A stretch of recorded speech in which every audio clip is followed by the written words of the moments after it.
New York Giants general manager Joe Schoen had a lot to say on Tuesday about the Giants, about Saquon Barkley, about Xavier McKenna, about Daniel Jones, about Brian Daboll. So let's talk about all of that today on the Valentine's Views podcast here on Big Blue View Radio, part of your SB Nation family of podcasts.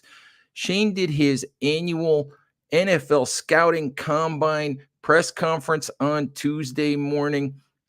Lots of takeaways here. The first thing, the biggest news for me really was Shane talking about Saquon Barkley. Said that he really does want Saquon Barkley to be part of the Giants in 2024. Seemed to indicate that that he would talk to Barkley's representatives later on this week. He seemed much more open to Barkley to getting a multi-year contract from the Giants perhaps than he did a year ago, or at least I don't know if open is the right word, more optimistic about Barkley signing a long-term contract with the Giants than he did a year ago. Shane said that his value for Barkley really hadn't changed from last year when the Giants and Barkley's representatives fell a million or 2 million short of a multi-year deal. He seemed to feel like perhaps Barkley with new representation might be more open, more willing to sign a long-term deal this time around with the Giants. Said that he really does think that he said he thinks the world of Saquon. Said I still think he can play.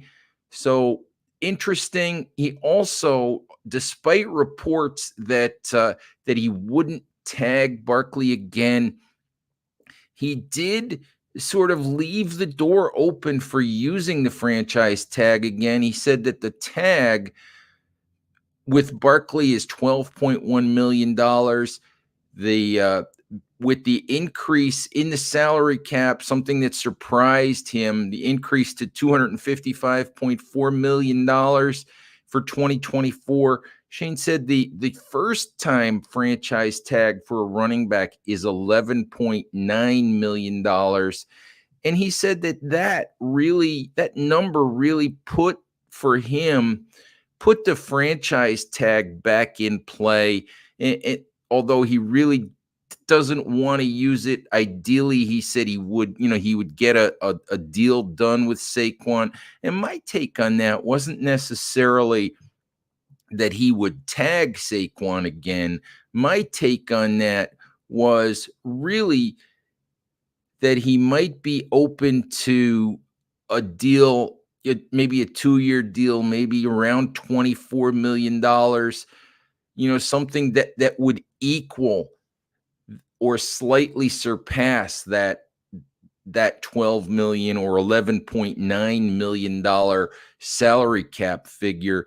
My gut instinct would be that Shane thinks that 2 and 24 with a negotiable amount of guaranteed money, 2 and 24 might be something that would get that deal done. I don't know how Barkley would take that, but I think that Shane is hoping that with new representation this year, represented by Ed Berry of CAA instead of Kim Mayali of Rock Nation, I think he's hopeful that Barkley is more amenable to signing a contract somewhere in that range. Also, interestingly, he said that he would sign Barkley according to the running back market value. The one thing he didn't address would be the idea of what would happen if Barkley didn't sign a deal, sometime between now and the beginning of free agency. What would happen if Barkley went to the free agent market, found a deal say a 2-year, $28 million deal, which might be more than the Giants would ideally pay for Barkley. Didn't really address the idea of whether he would consider matching something like that or whether he would be comfortable with Saquon sort of shopping his services and then coming back to the Giants and saying, "This is my best offer. Are you guys willing to match this?" That's something that's been talked about a lot in social media circles lately, in Giants media circles lately. So we'll see if that comes to pass. I don't believe, as I said, that Shane wants to franchise tag Barkley or that he will. He just sort of opened the door for it, as a possibility. To me, it's an indication that he is serious about Barkley returning to the Giants in 2024. I tried to ask Joe about the idea that it would be important, for him to consider with Barkley what the reaction in the locker room would be if he's not able to keep Saquon, for the upcoming season. And Joe really sort of deflected on that. He said, yes, he said Barkley is important to the locker room. He fits the locker room culture. He fits what they want, a Giants player to be and to represent and all of that. But he didn't really address the idea that remaining players in the locker room, might be unhappy if Saquon wasn't part of the team in 2024. So, interesting, a lot of sort of intrigue. I came away from his discussion about Saquon Barkley thinking that Shane thinks that a deal can get done somewhere around that 2-24 number. Patricia Waterman, by the way, mentions that she thinks it would behoove Barkley to sign back with the Giants, and I tend to agree. I think Saquon wants that legacy of being a Giant. He's said many, many times that he wants to be a Giant for life. And, Saquon can go ring chasing if he wants to go to Dallas, or he wants to go to Philly, or he wants to go wherever to a team that's in contention right now. He can go ring chasing if he wants, and I wouldn't really blame him. But I still think legacy wise, he would like to do all of that in New York. So we'll see what happens here. But the basic takeaway for me is that I came away thinking that Shane is comfortable in his position on Saquon at this point, and that I think he feels good about his opportunity to bring Saquon back to the Giants for the next couple of seasons.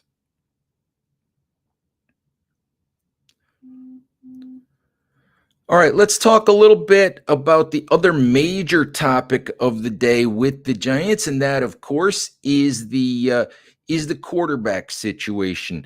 Shane dropped a little bit of news on Tuesday, said that Jones has been throwing from a stationary standing position for the last couple of weeks, said he's not dropping back, he's not moving around, but he is throwing from a standing position, has been doing so for the last couple of weeks, and that he feels that Jones is on track to not only be ready for the start of the 2024 regular season, but feels that he's on track to be ready for the start of training camp at the end of July, beginning of August as well, which is good news whether you're a Jones fan or not. It's good news because it gives the Giants more options. It's at quarterback. It gives them, whether Jones ends up being a placeholder for a young quarterback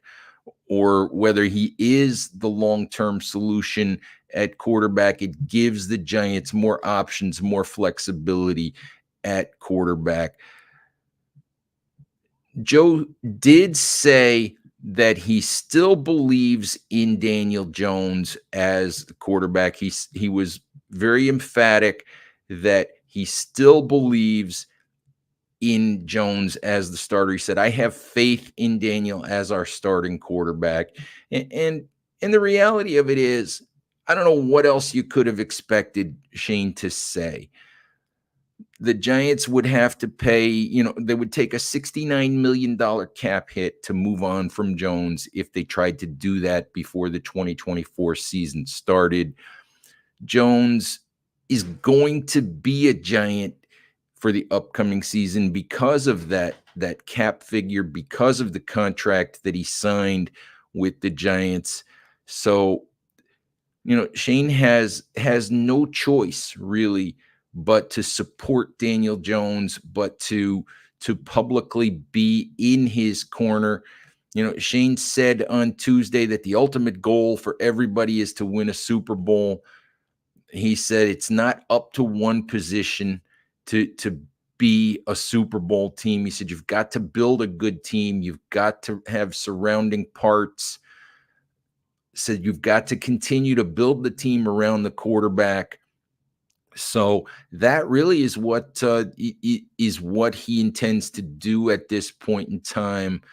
And as I said, I think really Shane has no choice but to say that. He has no choice but to hold that position at this point in time.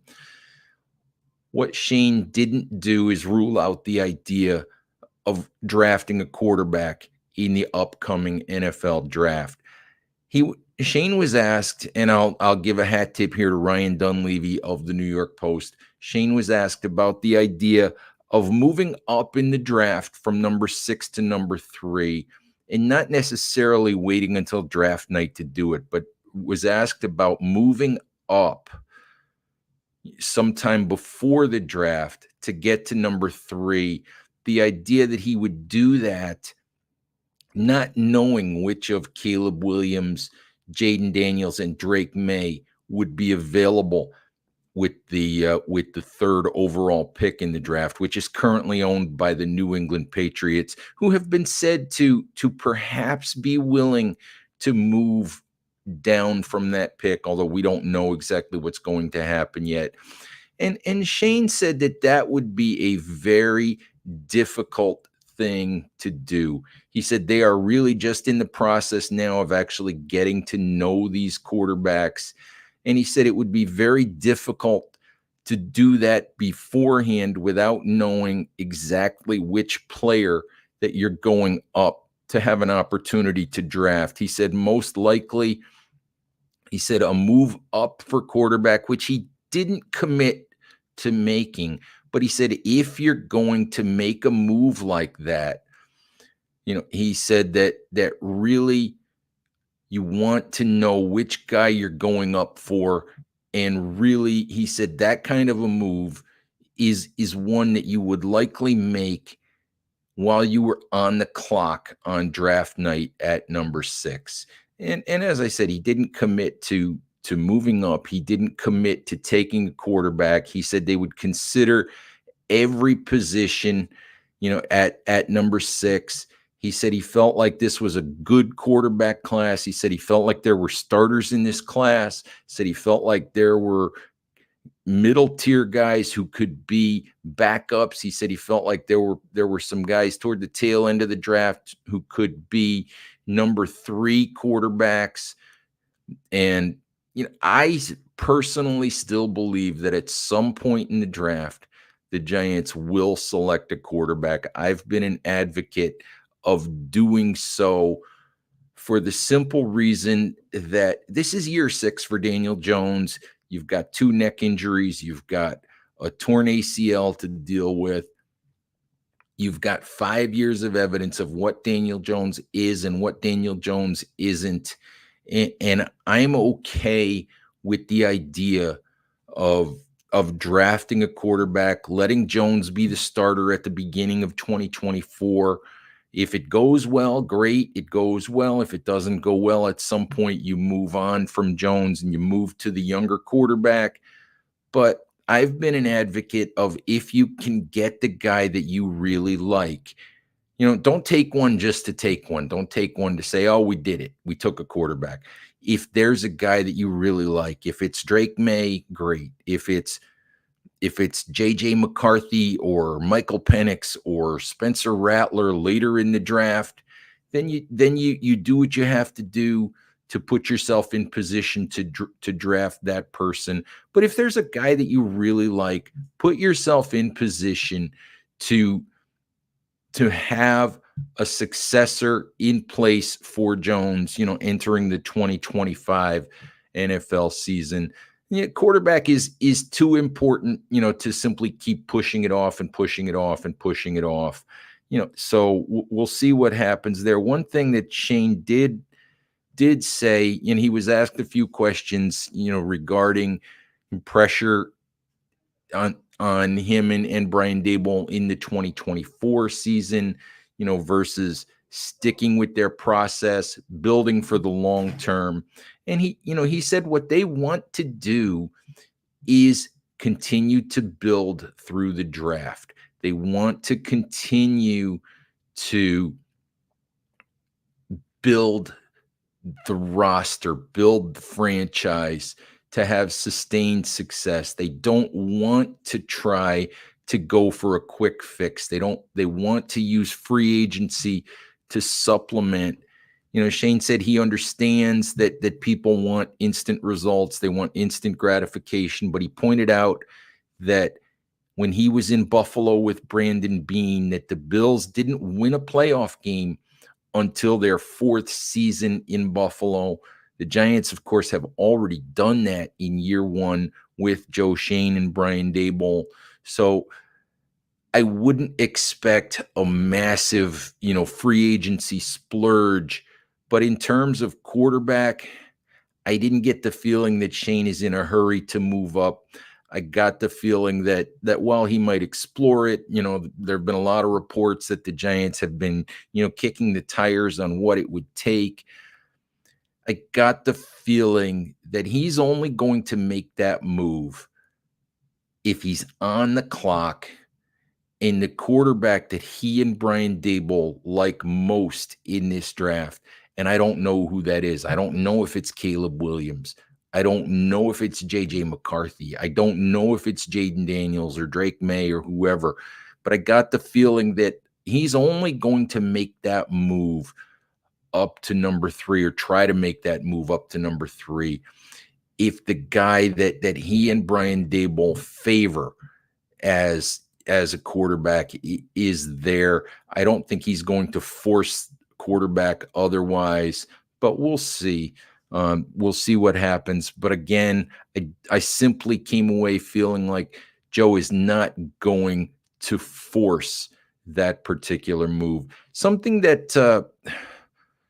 else to talk about, to sort of go back to free agency a little bit. I don't want to give short shrift to Xavier McKenna, but we'll just quickly mention McKenna here. I felt all along that McKenna was not going to return to the Giants if Wink Martindale had stayed on as defensive coordinator. And obviously we know that didn't happen. We know that Wink Martindale is gone. Shane Bowen is now the defensive coordinator. So I think that Xavier McKenna is much more open to the idea of coming back to the Giants. But Xavier McKenna wants to be paid like a top safety. And Joe didn't address, how much he would be willing to pay McKenna, but he did say, look, he's a good player. He's 24 years old. He played every snap for us last year. And the Giants would like McKenna to come back in 2024. So said that he has not yet opened negotiations on a new contract with McKenna, despite some reports that perhaps he had. Said he will do that later on this week with McKenna's representation, and he is hopeful of keeping McKenna in 2024. So we will see what happens there.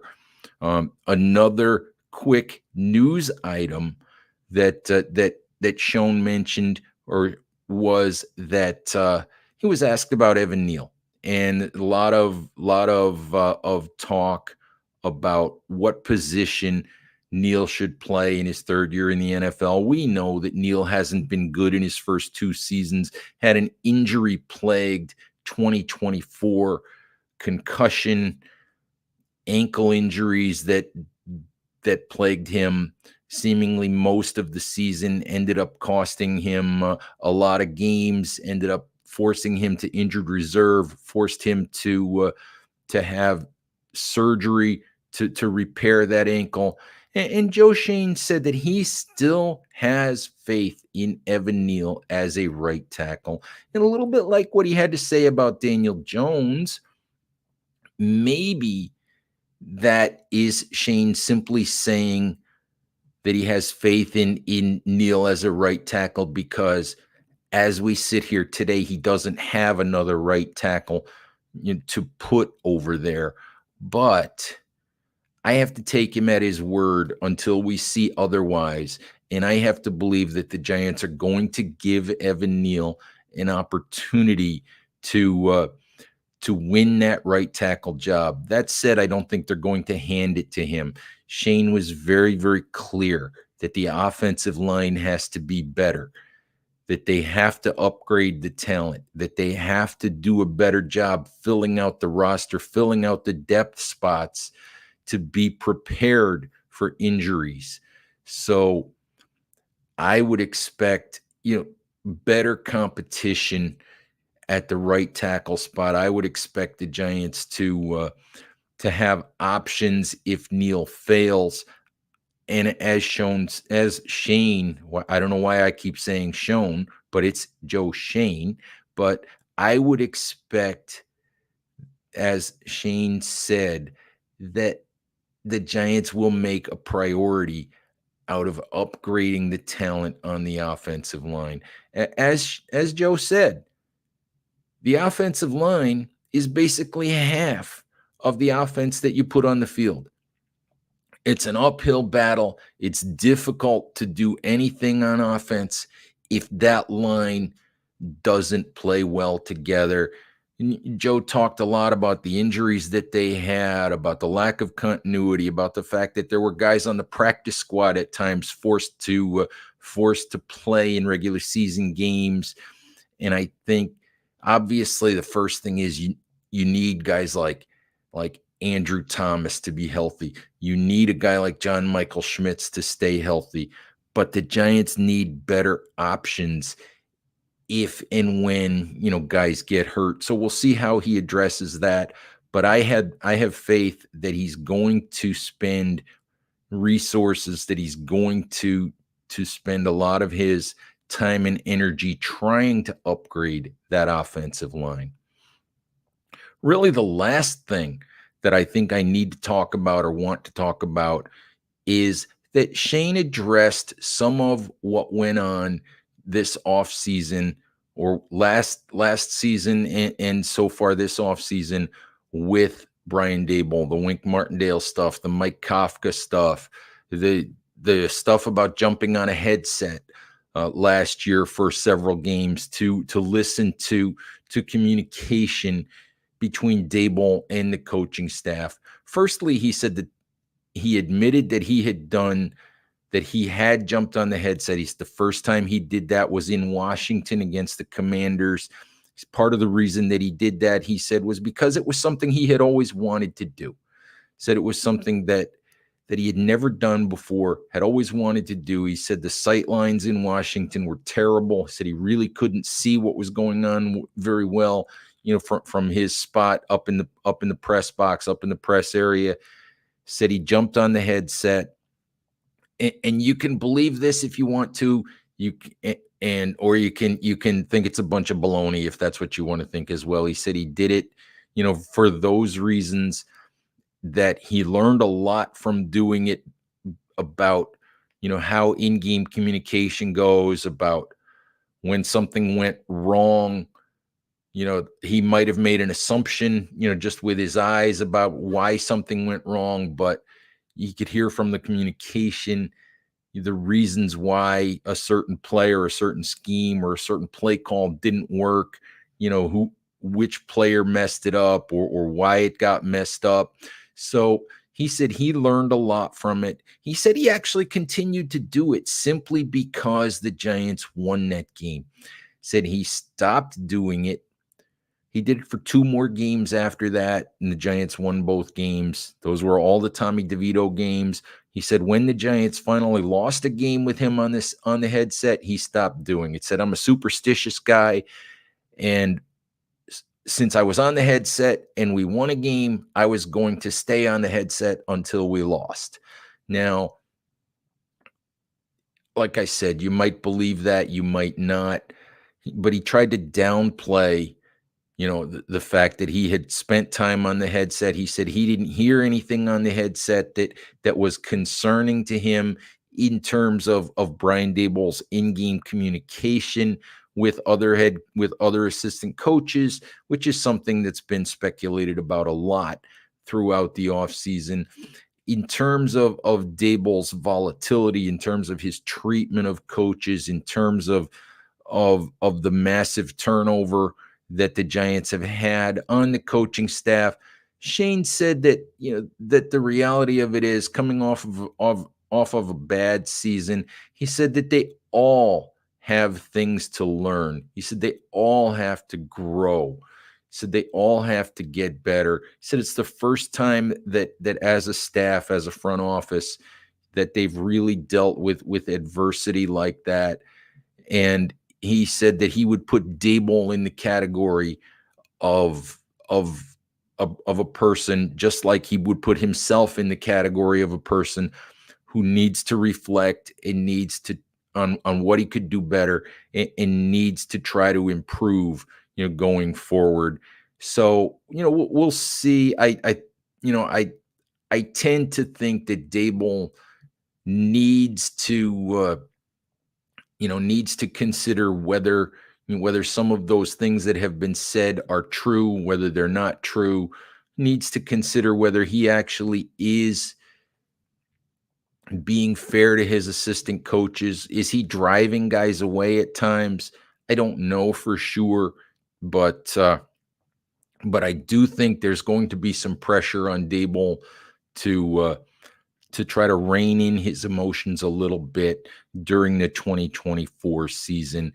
In terms of Mike Kafka, Schoen basically denied the idea that's been floated, for the last few weeks, that there's tension between Daboll and Kafka, or that there was tension between Daboll and offensive coordinator Mike Kafka during the 2023 season.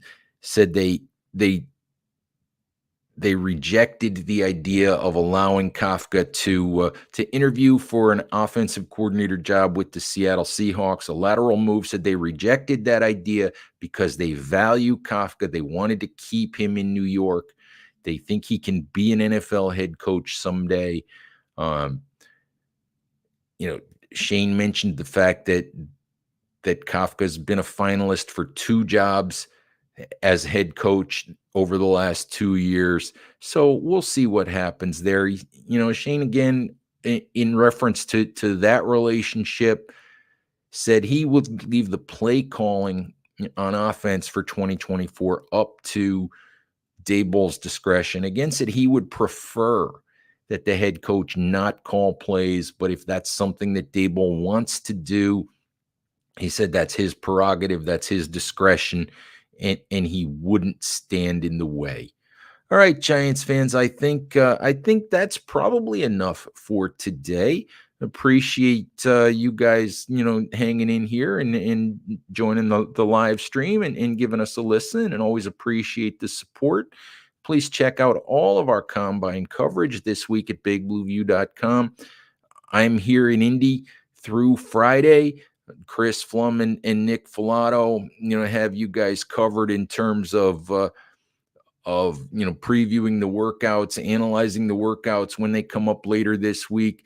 All of those kinds of angles. I'll have some thoughts coming up, I've got stories up right now on Evan Neal. I've got a story on Daniel Jones. I've got a story on Saquon Barkley posted on the website. I'll have some thoughts on Wednesday morning posted on the Brian Daboll stuff, that Shane talked about on Tuesday, and we'll have prospect interviews and a whole lot more, over the next few days. So please, stay tuned, and please, keep checking back to the podcast as well. I'm going to give you as many podcasts as I possibly can between now and the time I hop on an airplane on Friday afternoon. So thank you as always for listening. Please stay safe out there. Take care of each other, and we'll talk to you soon. Bye-bye.